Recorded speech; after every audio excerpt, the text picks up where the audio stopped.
This is my true story. My son joined the Army when he was 19. He left home wearing his uniform with pride and promised he would return as a hero. But that day became the last time I saw him. A few months later, they told me he was missing in action. No body, no proof, just silence. 35 years passed, and I learned to live with the ache of not knowing. But one morning, everything changed. I saw him again, alive, broken, begging on the streets. Before I tell you what happened next, tell me where you're watching from and please subscribe so my story can reach more people. He was 19 when he joined the Army. Still young, still full of dreams. He stood tall in that green uniform, his shoulders straight, his face shining with pride. I remember the morning clearly. The sky was clear, the air cold, and the village gathered to see him off. People clapped, proud that one of our own was going to serve the country. My wife cried quietly beside me, holding his photo to her chest. I tried to stay strong. Fathers don't cry, we tell ourselves. But when he saluted me one last time, I felt my throat close up. He smiled that confident smile and said he'd come back soon. He promised to make me proud. I believed him. Every father wants to believe his son's promises. I packed food for him, gave him my old watch, and told him to write whenever he could. As he walked down the dusty road toward the Army truck, I stood there until he disappeared from sight. I didn't know that would be the last time I'd ever see my boy the way I remembered him. Young, brave, full of light. For the first few weeks, his letters came regularly. He'd write about training, about his new friends, about the cold nights on duty. He always ended with the same line. "Don't worry, Dad. I'll make you proud." I kept every letter in a small box near my bed.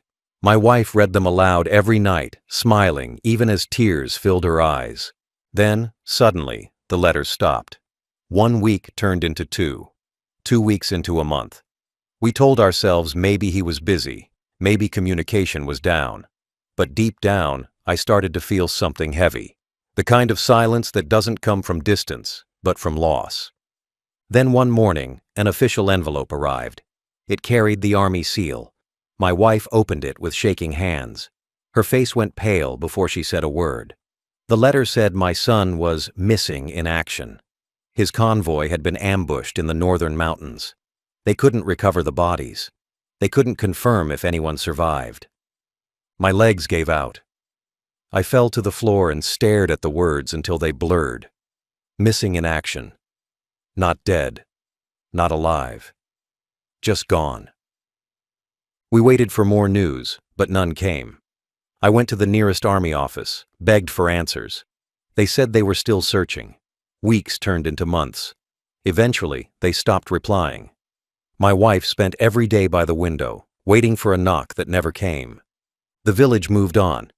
People stopped asking. Time swallowed his name, like it does to everyone who disappears in war. But we never did. Every night before sleeping, my wife would whisper, "He'll come home tomorrow." And every morning she'd open the door first thing, just in case. I tried to stay strong for her. I worked in the fields, fixed broken fences, anything to keep my mind busy. But every time I saw a soldier pass by, I'd stop whatever I was doing and stare. I'd study their faces, hoping, praying, one might be him. But he never came. Years passed. His things stayed untouched, his books, his medals, his photo on the wall. My wife would dust them every morning, as if he might return that day. And every evening, she'd sit by the lamp and say softly, "He promised he'd make us proud." I couldn't tell her the truth. That maybe he never would. The letter said missing in action. No explanation, no details. Only those 3 words printed in black ink. The convoy was ambushed in the mountains. The report said they searched for days, but found nothing. No body, no weapon, no uniform, just ashes and burned trucks scattered on the snow-covered road. The house became silent. The walls felt empty. My wife stopped cooking his favorite meals. The bed stayed untouched. The radio stayed off. The photo of him in uniform was placed on the table beside a candle that burned every night. Days passed into weeks. Weeks turned into years. The letters stopped coming. The officers stopped visiting. His name slowly disappeared from the lists and the papers. The neighbors stopped asking questions. People stopped visiting. I went to the army base every month. I waited in long lines, holding the same documents, hearing the same answers. No update, no recovery, no trace. I walked home each time with heavier feet and emptier hands. The medal they gave for his service sat inside a small box.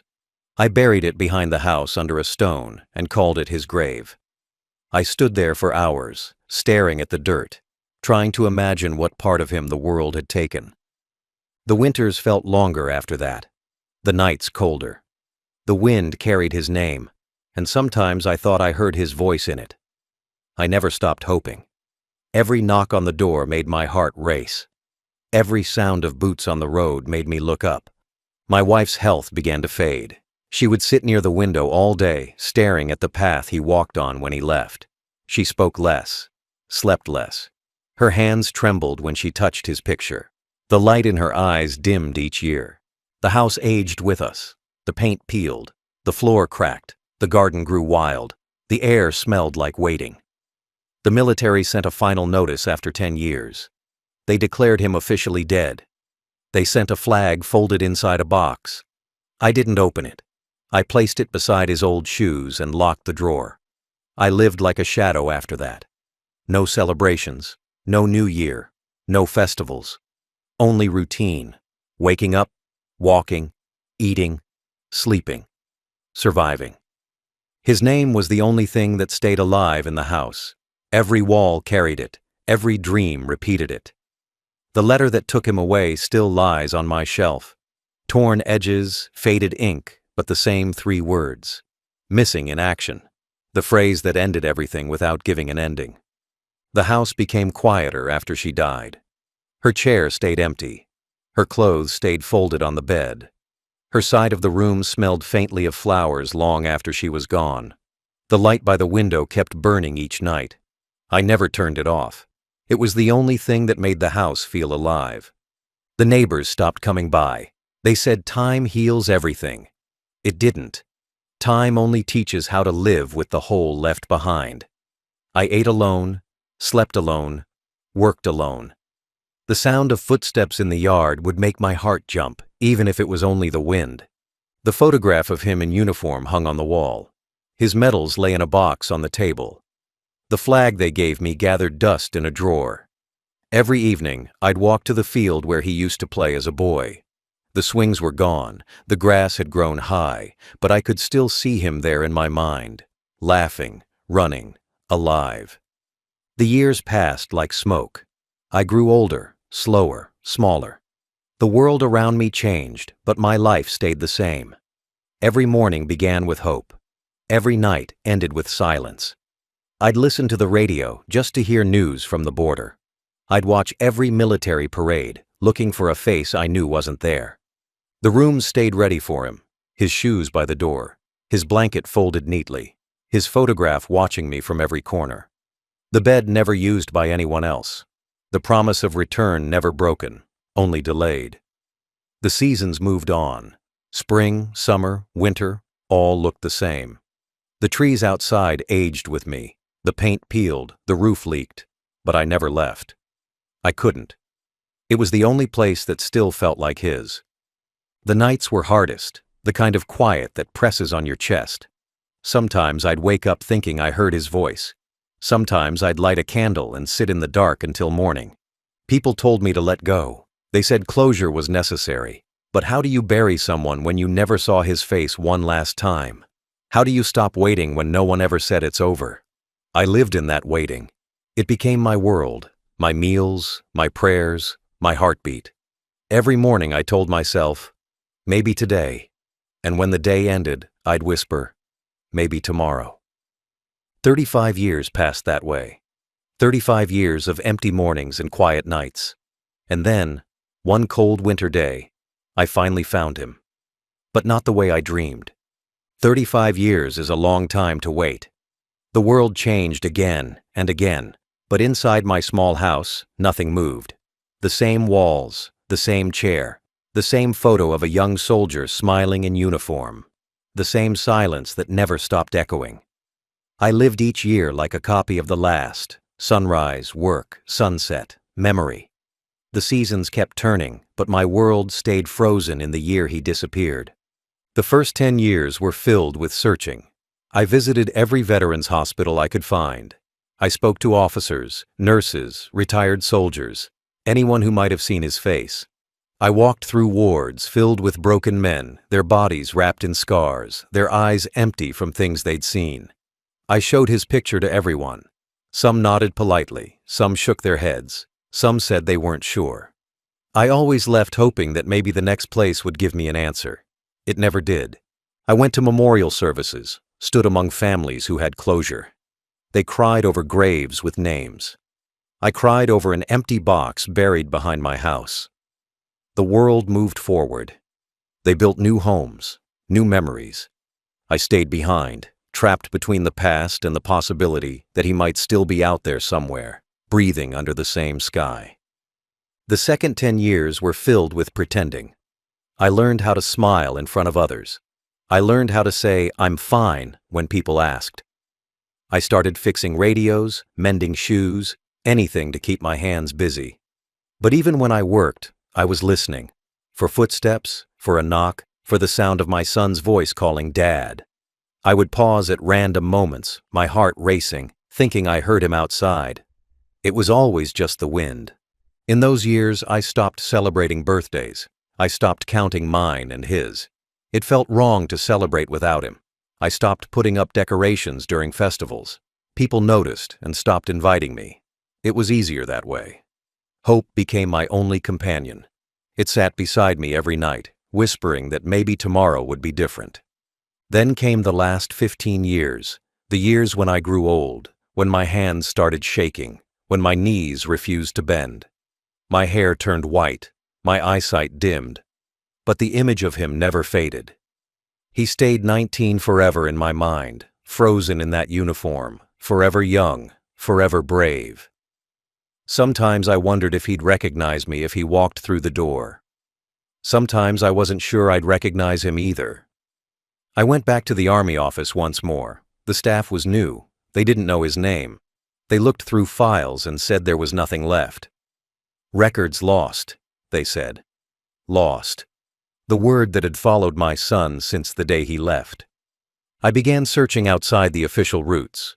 I walked through railway stations, bus stands, and shelters. I looked at faces under bridges, in alleys, in crowds. I spoke to old veterans sleeping on cardboard, their medals hanging from torn coats. None were him, but each one reminded me that someone, somewhere, had forgotten them too. At night, I sat by the lamp, holding his photograph. I spoke to it silently, not asking questions, just keeping company. When I got older, even speaking became hard. My breath would tire halfway through the words. Still, I whispered, "Come home." The years after my wife died were the longest. The bed stayed cold on one side. The light by the window never went out. Every evening I lit it, not as a habit, but as a promise, that if he ever came back, he would know where to find me. People around the village grew old. Their children returned from cities, built new homes. Mine never came back. His name became a story people told their children. A brave boy who went missing in war. I hated hearing that. He wasn't a story. He was my son. 35 years is long enough to lose everything. Strength, hope, even memory. But somehow, I still remembered his face, his voice, his walk. I still believed I would find him, alive or dead, one way or another. And one winter morning, when the wind was sharp and the city streets were crowded, I finally did. It was winter, the kind of cold that cuts through the bones. I had come to the city for a medical checkup. The hospital was crowded, noisy, filled with faces that blurred together. I finished early and decided to walk instead of taking the bus. My legs were slow, but walking made me feel alive. The city had changed over the years. Taller buildings, louder streets, faster people. But among all that noise, something small caught my eye. At the corner of the road near the traffic light, a group of beggars sat in a line. Most people walked past them without looking. I almost did too. But then, one of them lifted his head. His face was covered in dirt, his beard thick and untrimmed, his eyes sunken deep into the skull. There was something in those eyes, something that froze me where I stood. I didn't recognize the man, but my body did. My chest tightened. My heart started beating faster. He looked back at me. For a second, the noise of the city disappeared. I saw the color of his eyes, faded, tired, but familiar. My feet stopped moving. My hands started to shake. I stared at him, unable to breathe. He looked away first, but I couldn't. Something inside me said, "Don't move." I stepped closer. His clothes were torn, layered with dust and cold. His hands were rough, his fingers cracked from years of street life. There were scars along his neck, thin and white like faded lines from an old wound. His shoes didn't match. His face was older, worn out by time and suffering. But beneath all that, I saw him, the same boy who once left home in a clean uniform and promised to come back. The traffic light turned red. Cars stopped. People stared at me, wondering why an old man had frozen in the middle of the road. I didn't care. My world had stopped moving. I kept staring at him, and slowly, as if the memory inside him had woken up, he looked at me again. His eyes widened. For a long moment, neither of us moved. Then he blinked hard, like he didn't believe what he was seeing. I felt the strength leave my legs. I walked to him slowly, step by step, until I was standing right in front of him. The closer I got, the clearer it became. The shape of his jaw, the scar above his eyebrow, the curve of his nose, all the same. 35 years had passed, but blood doesn't forget blood. He didn't speak. His lips trembled. His hands fumbled with the torn blanket around his shoulders. I could see the confusion in his eyes. Not recognition at first, but fear. Fear of being seen. Fear of being known. Fear of remembering. I knelt down. The cold pavement bit into my knees, but I didn't feel it. My heart was pounding so loud I could barely hear the sound of cars honking behind us.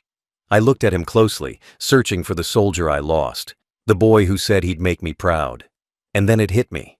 The eyes, the same brown shade, the same sadness I'd seen when he said goodbye at the gate. He was alive.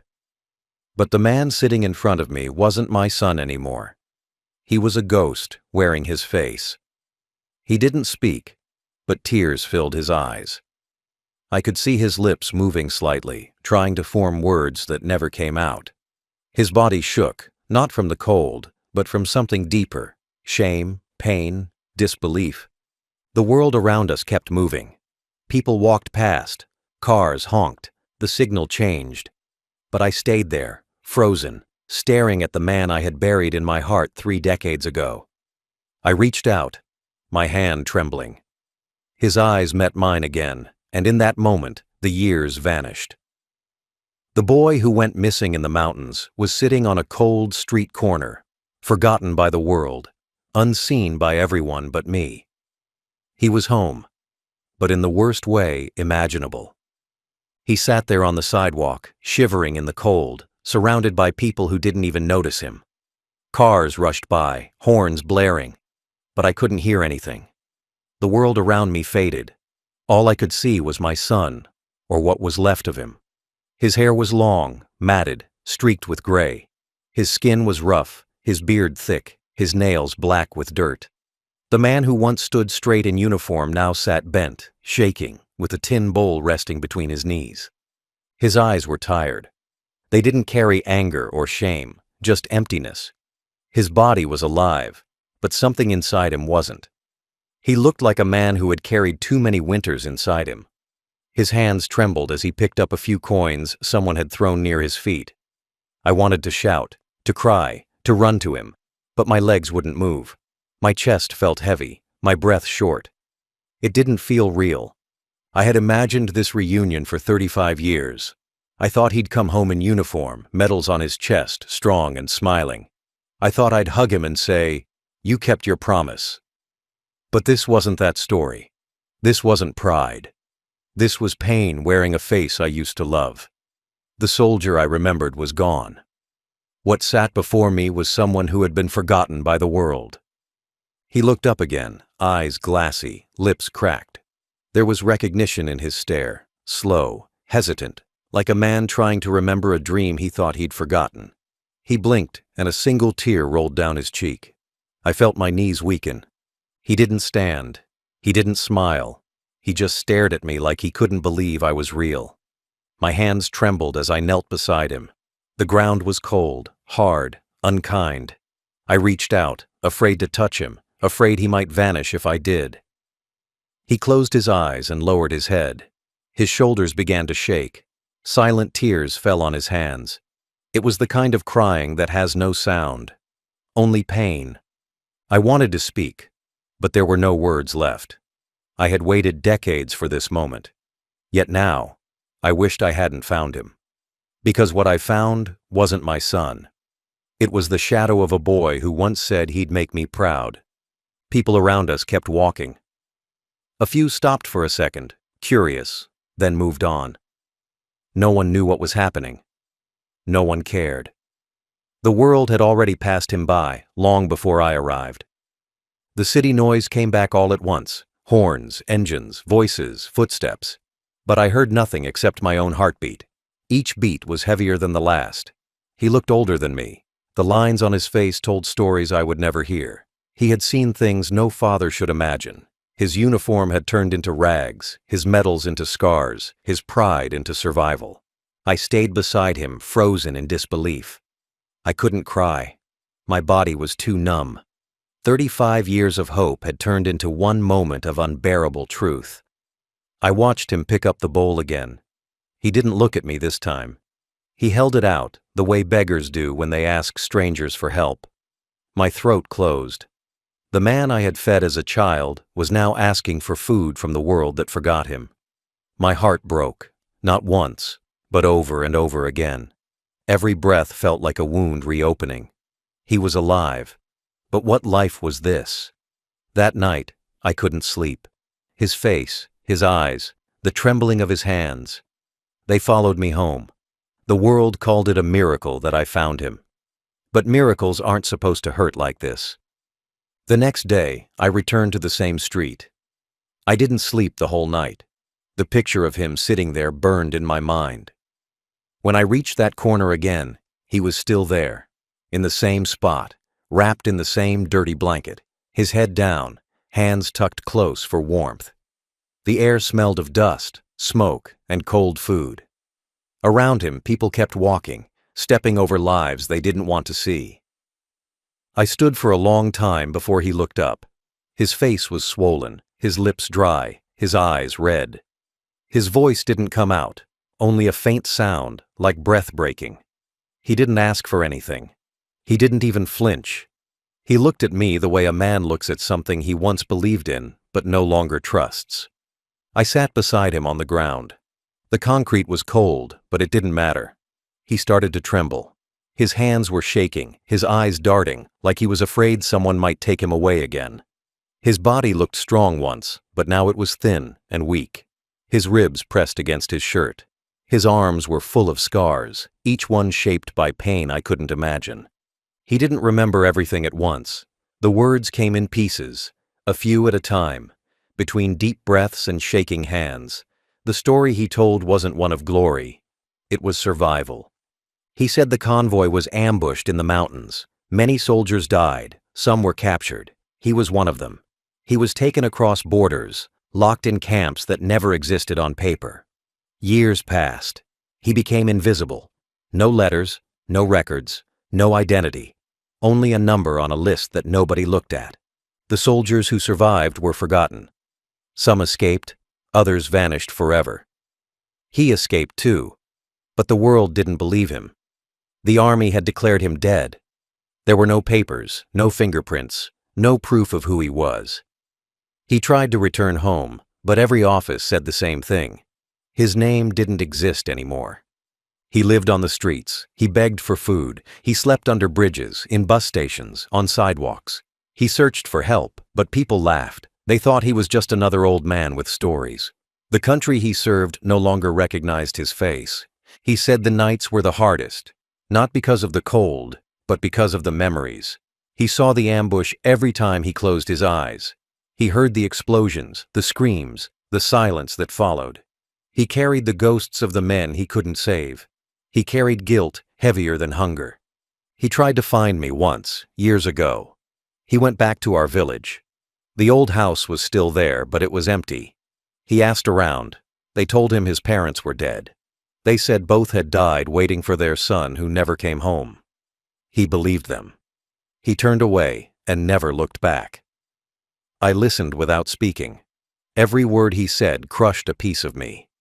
The boy who left in uniform had returned as a man no one remembered. The country that took him never brought him back. I wanted to be angry, at the government, at the war, at the silence. But I couldn't. The only thing I felt was sorrow. A quiet kind of pain that sits deep in the chest and doesn't move. He looked down when he finished talking. The wind was cold, the sky turning gray. I realized then that I wasn't the only one who had been waiting. He had too. Not for me, not for recognition, but for peace. I reached out and placed my hand on his shoulder. It felt fragile, like bone under thin cloth. He didn't pull away. For the first time in 35 years, we were in the same place again. Not in time, not in memory, but in reality. The truth wasn't what I had imagined. It wasn't a reunion. It was a wound reopened by finding what was once lost. He didn't come home as a hero.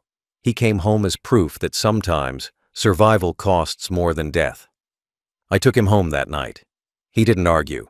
He walked beside me quietly, his head down, his steps slow. The streets were dark and cold. The city lights flickered on puddles as we passed. Every few minutes I'd glance at him to make sure he was still there. His face looked calm, but his eyes were far away, as if he was still walking through the mountains where he was lost. When we reached the house, he stopped at the gate.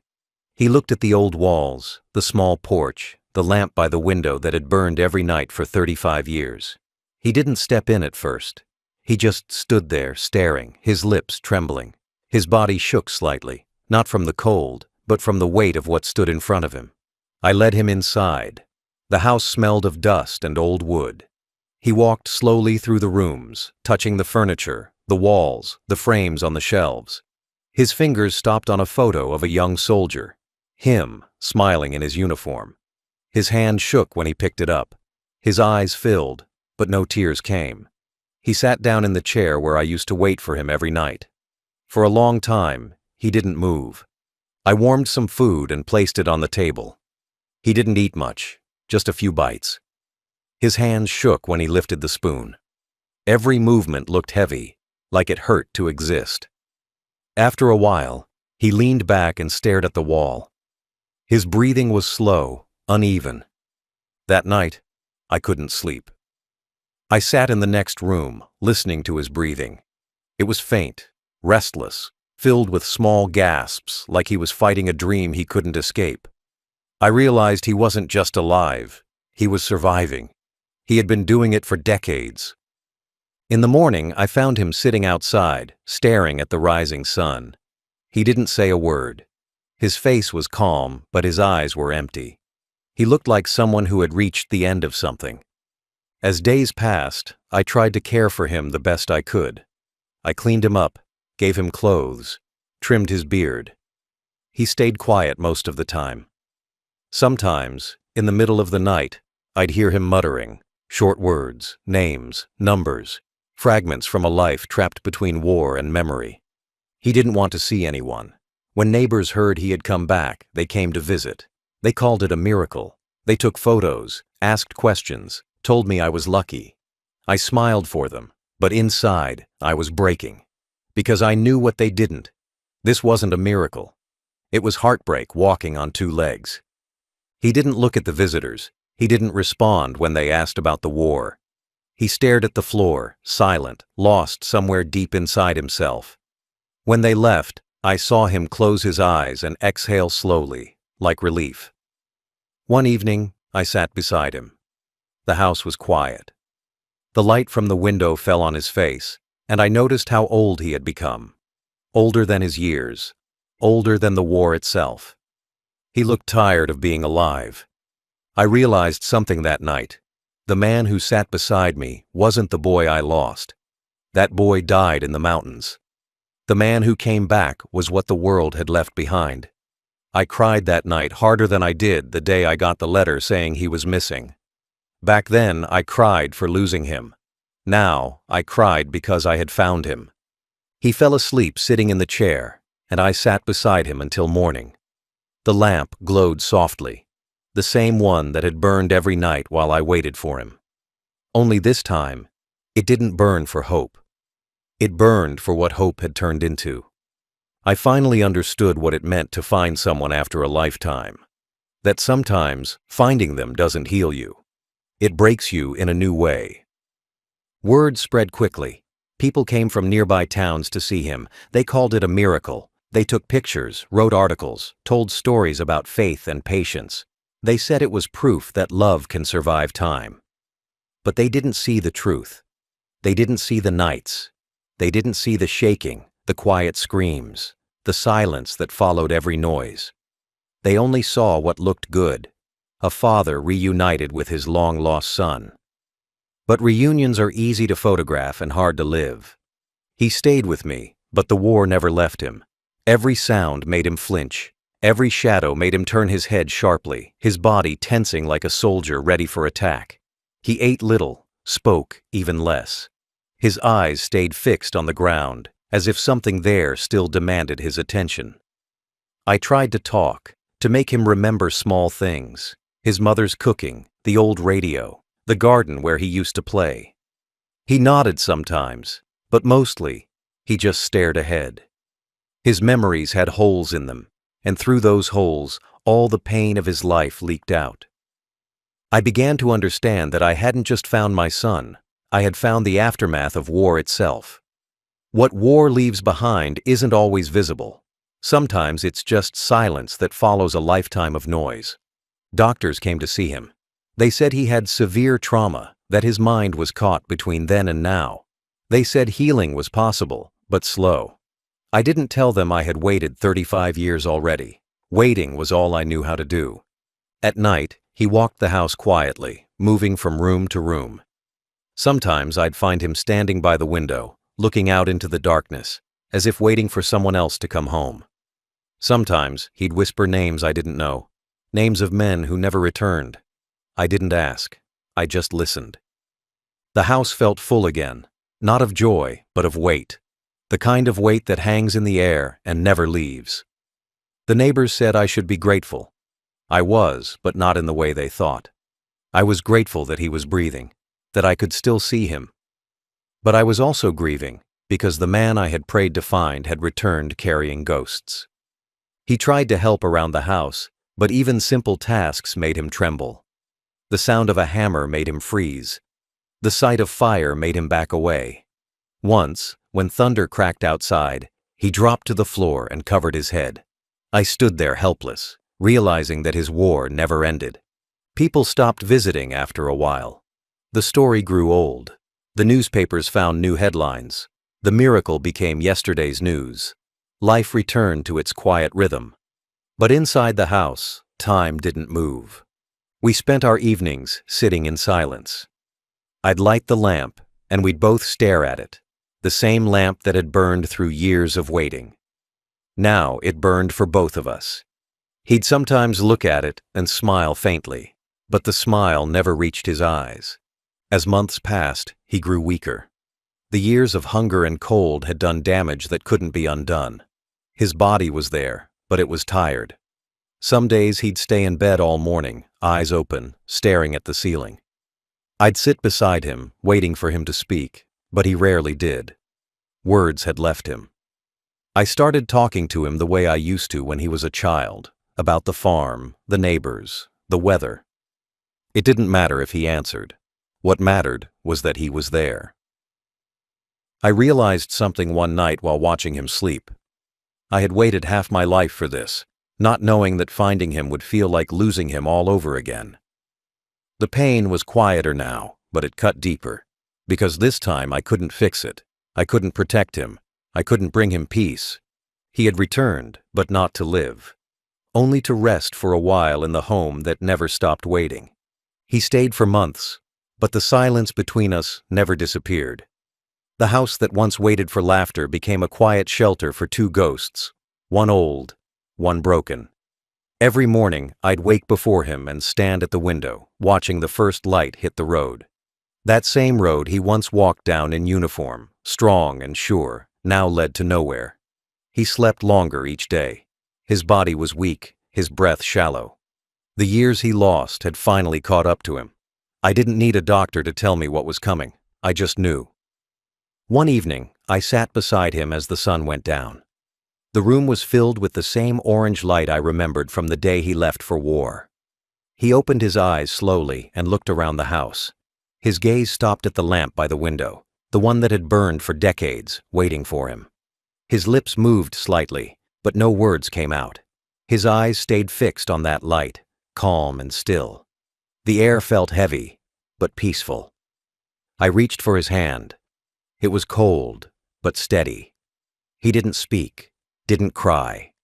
He just breathed slowly, as if letting go of all the weight he had carried. The room grew darker, and the only sound was the faint ticking of the old clock. When the lamp flickered, I thought I saw something change in his face, the kind of calm that comes when pain finally leaves the body. His breathing slowed. His hand loosened in mine. The quiet that followed was deeper than any silence I had ever known. I sat there, holding him, until the first bird outside began to sing. The next morning, I opened the window and let the cold air in. I didn't cry. There were no tears left. I had spent them all years ago when I thought he was gone forever. Now, I only felt stillness, a strange peace that comes when the waiting ends. I placed his uniform on the bed, folded neatly. The flag the army had sent me all those years ago lay beside it. For the first time, the words "missing in action" no longer haunted me. He wasn't missing anymore. He was home. The neighbors came again. They called it destiny. They said it was a story that would inspire others, a father who waited, a son who returned. They didn't understand that this wasn't a story. It was a wound that had finally stopped bleeding. After the burial, I walked back alone. The world around me was bright and full of life, but I felt weightless, like a man who had finally put down the heaviest burden of his life. I sat by the window that night and looked at the lamp. I didn't light it again. It had done its job. The next days passed quietly. I ate little, slept often. The house felt empty, but not in the same way as before. It wasn't the emptiness of loss. It was the emptiness of peace. I went through his belongings, the uniform, the boots, the medals that had gathered dust. I cleaned each one and placed them neatly in a box. I wrote one line on the inside of the lid. He went to serve his country, and his country forgot to bring him home. Every morning, I walk to the small grave behind the house. It's next to the one where his mother rests. I sit there in silence, watching the light move across the grass. I don't talk. I don't pray. I just listen to the wind.